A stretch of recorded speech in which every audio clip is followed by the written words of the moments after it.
अंग्रेज़ों, कमाल के हो अंग्रेज़, कमाल के हैं अंग्रेज़। जब हमारे देश में हुकूमत करते थे तभी भी कमाल करते थे, हमारे देश से चले जाने के बाद भी आज भी कमाल कर रहे हो। पूरी संसार के अंदर नफ़रत फैला रखी है, नफ़रत पैदावार होने का देश के अच्छे नागरिकों को सीख देते हो।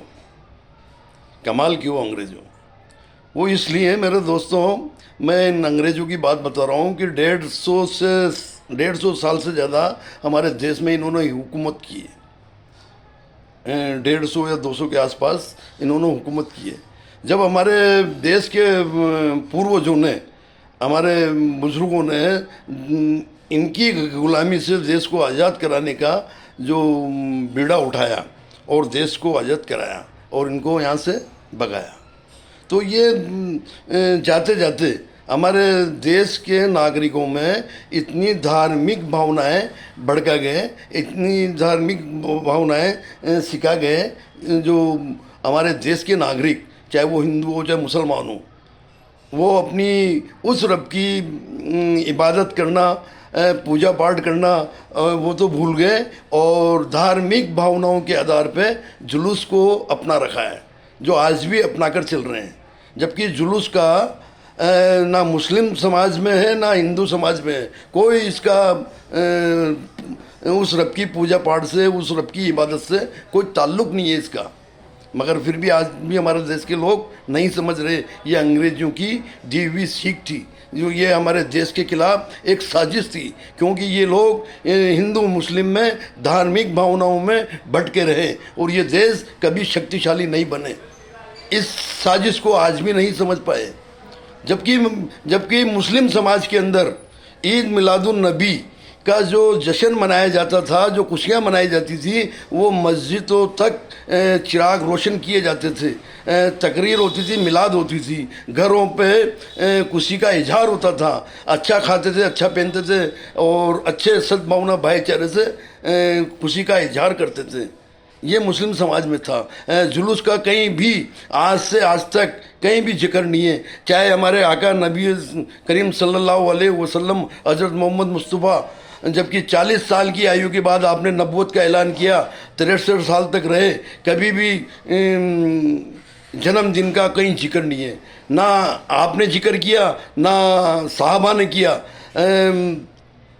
हर एक का दौर रहा, उमर फारूक का रहा, उमर सद्दीक का रहा, उस्मान गनी का, हज़रत अली शेर खुदा का, हज़रत इमाम हसन का भी दौर रहा। कभी जुलूस नहीं निकाला, कभी जन्मदिन की कहीं कोई ताकीद नहीं की। हुजूर गौस पाक के ज़माने में भी कोई जुलूस या कोई जन्मदिन का कहीं जिक्र नहीं है। ख्वाजा गरीब नवाज का 40 साल का दौर रहा, आपने भी कभी कोई जन्मदिन या जुलूस या ईद मिलादुन नबी का सिर्फ चिराग रोशन करें, मस्जिदें सजाएं, तकरीर करें, अच्छा खाएं, अच्छा पहने और खुशी का इजहार करें, भाईचारा सद्भावना कायम करें।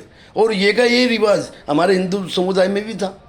कहीं भी किसी भी तरह का कोई जो फंक्शन होते थे, जो भी आयोजन होते थे, वो मंदिरों तक होते थे, वो घरों तक होते थे, अच्छा खाते थे, अच्छा पहनते थे, मगर धार्मिक भावनाओं के रूप में कोई जुलूस नहीं निकलता था। आज हमें समझना चाहिए, ज़्यादातर हम पढ़े लिखे लोग हैं, अच्छे लोग हैं, धार्मिक जुलूस से, चाहे वो मुसलमान का हो चाहे हिंदू का हो, इससे हमारे देश को नुकसान हो रहा है, क्योंकि टकराव वाली परिस्थितियां खड़ी हो जाती हैं कि इधर से नहीं निकलेगा, उधर से नहीं निकलेगा, कोई गलत नारे लगाएगा, कोई पत्थरबाजी करेगा, कोई एक दूसरे को रोकने का काम करेगा, तो इसी में हम उलझे रहेंगे क्या?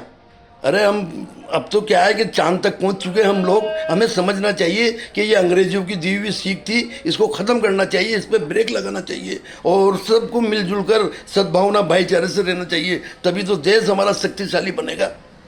तुम एक तरफा मत लो इसको, क्योंकि ये तो अंग्रेज जाते जाते हमें उलझा गए धार्मिक भावनाओं में। और जुलूस का ना तो कोई हिंदू धर्म में कोई इसकी मान्यता है, ना मुसलमानों में कोई मान्यता है। मुसलमान में मान्यता है, आप कुरान पाक की तिलावत करो, नमाज पढ़ो, साल में 1 महीना रोज़ा आता है, वो रोज़ा रखो और अच्छे अखलाक मोहब्बत से सबको, किसी भी मज़हब का हो, किसी भी धर्म का हो, उससे पेश आओ, मिलजुल कर रहो। और यही सीख हमारे हिंदू धर्म, सनातन धर्म में मिलती है। कभी भी कोई टकराव की सीख किसी भी मजहब ने नहीं दी, किसी मजहब ने नहीं दी। और ये लोग जानते हैं, भारतीय जनता पार्टी के लोग जानते हैं कि अगर आज भारतीय जनता पार्टी सत्ता के शिखर तक पहुंची है तो वो हिंदू मुस्लिम की भावना बनाकर ही वो सत्ता तक पहुंची है, और वो इस काम को जारी रखना चाहती है। तो मेरे दोस्तों, अब समझना चाहिए, क्योंकि देश आपका, हमारा, हर भारतीय नागरिक का है, और हिंदू मुस्लिम सिख ईसाई सब आपस में हैं भाई भाई, और हम एक दूसरे के बगैर अधूरे हैं मेरे दोस्तों, समझना चाहिए। और कब समझेंगे हम? जब हमारा देश बर्बाद हो जाएगा और मजे लेने वाले मजे ले रहे हैं, क्योंकि चंद असामाजिक लोग दोनों तरफ ही हैं, और इनको समझना चाहिए। और बल्कि मैं तो कहता हूँ कि अगर हमारी भारतीय, क्योंकि अभी जो सत्ता में बैठे हुए हैं ये लोग तो नहीं करेंगे, ये तो और बढ़ावा देते हैं, भारतीय सुप्रीम कोर्ट को इस पे बैन लगा देना चाहिए। धार्मिक, अरे नमाज पढ़ो ना आप, पूजा पाठ करो ना आप मंदिरों में, कौन रोकता है, कौन मना करता है? और सदियों से ये चला है। अरे राजा दशरथ के जो पुत्र थे श्री राम, तो वो भी जब वनवास से लौटे थे तो उनका स्वागत किया गया था, कोई किसी की भावनाओं को ठेस नहीं पहुंचाई थी, कोई सबका आदर सम्मान किया गया था। उस वक्त भी सब तरह के लोग थे दुनिया में। तो इन चीज़ों को समझ के चलो, और जो आग लगा गए हैं अंग्रेज, उनकी, अंग्रेजों की साजिश को, उनकी चालों को समझना चाहिए। और वो आज भी बैठे बैठे लगा रहे हैं। आज भी वो क्या नहीं देख रहे हैं क्या लोग कि रूस और यूक्रेन आज भी युद्ध पे, इजराइल और फिलिस्तीन, इजराइल कितना नुकसान पहुंचा रहा है फिलिस्तीन को, बेवजह बेगुनाहों को मौत के घाट उतार रहा है। समझना चाहिए। और यही हाल हमारे देश में करना चाहते हैं ये लोग, ये अंग्रेज, क्योंकि ये किसी देश को, किसी मुल्क को शक्तिशाली पावर में नहीं आने देना चाहता।